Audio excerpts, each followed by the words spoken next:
దేవుని నామానికి మహిమ కలుగును గాక. ఈరోజు మన దేవుని వాగ్దానం 1 తిమోతి పత్రిక 6:17లో అక్కడ పౌలు తిమోతిని హెచ్చరిస్తూ ఒక మాట చెప్తాడు. ఏమంటాడంటే, ఇహమందు ధనవంతులైన వారు గర్విష్ఠులు కాకుండా నిమిత్తమై మనం సుఖంగా సౌఖ్యంగా బ్రతకడానికి ధారాళముగా దాన్ని దయచేసే దేవుని అందే నమ్మిక ఉంచమని హెచ్చరించమంటాడు. ఈరోజు ధనం మనం అనుభవించేది మంద కాదు కాబట్టి ఇది అస్థిరం అన్నమాట. అంటే నువ్వు ఆస్తులు కొనుక్కోవచ్చు, ఒకప్పుడు అది నీది కాదు, ఇప్పుడు నీది అయింది. ఇది అస్థిరం కాబట్టి దాని మీద నమ్మిక ఉంచుకోకూడదు. అది మనకి ఇచ్చిన దేవుని మీదే నమ్మిక ఉంచాలి అని దేవుని వాక్యం చెప్పకనే చెప్తుంది.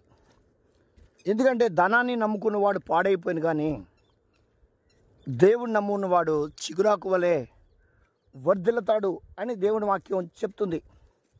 కాబట్టి అబ్రహాము మిక్కిలి ధనవంతుడు, ఇస్సాకు కూడా తన యొక్క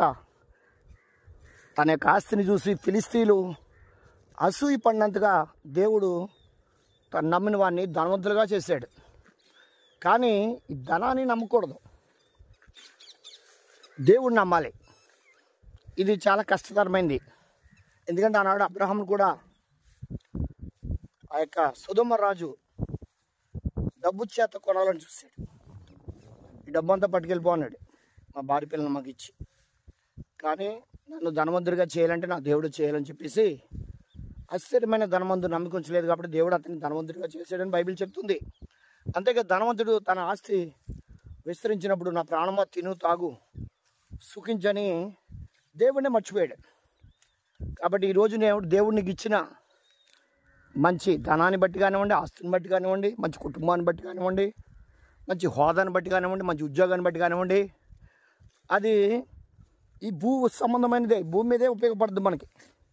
కానీ పరలోకంలో ధనం కూడా కూర్చుకోవాలని బైబిల్ చెప్తుంది. కాబట్టి నువ్వు ఈ భూమి మీద దేవుని యందు భయభక్తులు కలిగి ఉండు, నీకున్న దాన్ని బట్టి దేవుడిని మహింపరచు, ఉంటే ఉన్నవి దాన్ని బట్టి నీకు గర్వం రాకుండా చూసుకో.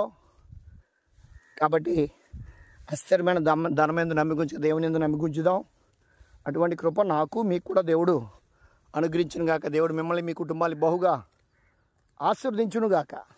మన సుఖంగా బ్రతకడానికి దేవుడు దాన్ని మనకి అనుగ్రహిస్తాడు. కాబట్టి మన విశ్వాసంతో దేవుని వైపు చూద్దాం. అటువంటి కృప దేవుడు మనందరికీ అనుగ్రహించును గాక. ఆమేన్, ఆమేన్, ఆమేన్.